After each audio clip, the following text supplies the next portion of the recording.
Well, hello. Happy MicroBizMatters Day. Happy 20th Micro Business Matters Day. How did that happen? Wow. So I'm Merlie. I'm the founder of Ferilio. So I'm microbiz like everybody else here today. We're 5 years old. We are a business that serves fellow small businesses and also millions of households across the UK. And we're distributed by some of the best known household names. You guys would recognize them well: Hiscox, Aviva, Tesco, Santander, you name it. We work with people to make sure actually that our platform, which is all about knowledge, empowerment, resources, tools, the stuff you need to run your businesses and life really well with no anxiety, to ensure that that's free at the point of access to those who need it most. So it's been an honor and a privilege for the last 5 years to build Ferilio. And of course, although we haven't been here for the full 20 of MicroBizMatters, it's been a massive influence on me personally, but also our entire team. And we've worked with so many MicroBizMatters. In fact, we wouldn't be here without the small businesses who have hugely supported and collaborated with us along the way. So it is really wonderful to be here speaking on the final as well as the 20th celebratory day of micro businesses. Anyway, the reason that I wanted to record a session with you today is to share something essentially that we work with lots and lots of business owners, from those who are right at the start of the journey to those that may perhaps be passing the baton on. So family businesses who may finally be looking at that kind of legacy situation, that sort of succession situation. We work with lots of people who are in this position. And the simple, very powerful exercise that I'm going to share with you is what we ground a lot of the early stage conversations, that sort of voyage of discovery around. Anyone can do it. You don't need anything special to do it. But you will find that the outcome of this exercise is surprisingly enlightening and actually really, really helpful at helping you to develop a plan, an action plan, things to do that will make you feel better, more fulfilled, more in control of the day-to-day as well as the overall of your business. And the reason I think this is so important is that as business owners, we're rather remarkable. In fact, there's a sort of superhero element to most business owners. We're like the Swiss Army knives of the business world. If you were to write your job description, right, it would probably include just about every element of every other job in the business world. And while that really is superhero stuff and it's very impressive, as pretty much all of us know, we're not superhuman and therefore it isn't sustainable. So really keeping on top of what's going on with the business, and actually most importantly of all, checking in with ourselves as the most important asset that our businesses will ever have, is absolutely critical. And it's the one thing that we quite often forget to do, including and especially in times of pressure. So let me share with you what we call our pass the baton plan. Now, this isn't about tipping your desk in somebody else's direction, although I know that's very tempting some days for us to want to do that. This is really about looking at what is really necessary, and most importantly, what is really necessary for us as the business owners. You know, what is going to drive us? What is going to ensure that we are waking up fit, happy, healthy, creative, so that our businesses can benefit from that?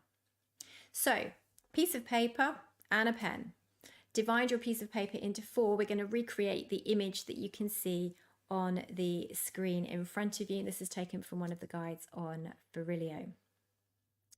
And as you can see, we're dividing that piece of paper into 4 categories: things you love to do. Again, focus on the working world and what you do in your working day, although you may find elements of what you love to do in your personal life slip into this, and that's okay. That's really okay. Then we'll look at what you hate to do, what's really causing you anxiety, stress, keeping you awake at night, grinding you down, making you perhaps resent sometimes what's on your to-do list when you take a look at it. Then we'll flip across and we'll look at what the business needs you to be doing. Now, that is a little bit like a job description, but because we do multiple things as business owners, as I've touched on already, it's really about what the unavoidable is. What does your business really need to be happening that only you can do in order for it to succeed and thrive and deliver on your business plan? And then finally, what can't you do? And this isn't about what you're not good enough to do or necessarily the skill sets, but it's looking very closely at what the business needs and then thinking, where are the blockers? And is that blocker a blocker because I don't have the right skill set? Is it a blocker because I can't finance that right now? Is it a blocker because, there's a technological problem? There could be all sorts of things. So that's where the planning really starts to come out, as I said a moment ago, and that's the action area. So don't overthink this. Just take a few moments to write down what you love to do. When you look back and you think, that was a really cracking day, I really enjoyed that, I felt like I really made a difference today, and I'm really happy. Think about what might have happened during that day that's going to leave you with that feeling of real fulfillment. What do you love to do? For some people, it's I love meeting other people. I love selling to other people. Some of us love just that quiet time where we can be creative or to plan. A few of us love the numbers, and that's great. It's important that somebody does, because the numbers make the wheels go around on the cart. But again, just make that list. And then let's move to the hate box. So take a few moments to scribble down what you hate, what really makes you feel rubbish about running your business. Maybe it's something that makes you feel inadequate or out of control. Maybe it's something that just takes up way too much of your time and it's just not a joy. Be very truthful about these things. You're not sharing this piece of paper with anybody else unless you want to. What a lot of people that we do this exercise with find is it's actually quite nice and quite helpful to share it with other people who know them well. Many managers actually do these kinds of exercises with their team members too, because it gives an honesty and a real sort of human factor to a lot of appraisal and development conversations too. So it is something you can use with other people, but it's also helpful to share it with a few other trusted people once you've concluded it. So if we finished with hate, then let's look at the business needs. And again, just to repeat, these are the things that the business unavoidably needs you to do. It's not what somebody else may be doing or capable of doing. It's what has to happen that you need to be doing. And if you can't do some of those things for a variety of reasons, and I touched on some of those already, it might be skill set, it might be money, perhaps there are other factors blocking you, then those things need to be listed in your can't do box.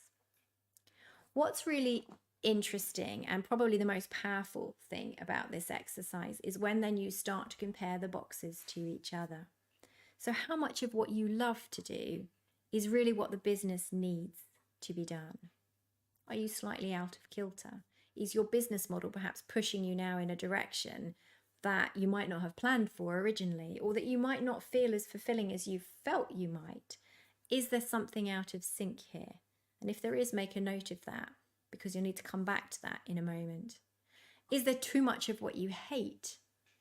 And yet the business needs those things that you hate to be done. Well, and how much of the things that you hate can you actually not do or not do really well? Perhaps there is a recruitment or a hiring or a collaboration opportunity that's sort of flashing a little bit of a light at you there. Make a note of it. So as you contrast these boxes, it will tell you whether you've got the balance right for you.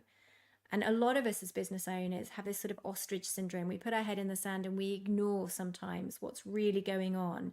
This exercise brings what's at the back of your mind forward. You will know all the answers and all the points that you put on this paper will be familiar to you. But the way that you look at it probably will change your perspective on what you need. We call it passing the baton because sometimes it may be time to pass the baton to a new team hire, to another family member. It might be the point in time to look at, maybe a loan, maybe some invoice factoring, possibly a bit of fundraising, depending on your business type. So from this exercise comes a very powerful set of insights that you can then turn into an action plan. We use the pass the baton terminology because running a business is a bit like running a relay, right? You're always a member of the team. You may well be the captain of the team as the business owner, but sometimes you do need to pass a baton in a controlled way to somebody else. That's part of your planning. And this exercise is a really nice, as I say, simple way to make sure that you are front and center of what's going on and the decisions that you make. So happy MicroBiz Matters Day. I wish you 20 years of success, happiness and fulfillment in running your business. Don't forget, please, if there's one message that you take away from this session, you are the most important asset that your business can ever have. And your business needs you to take care of yourselves.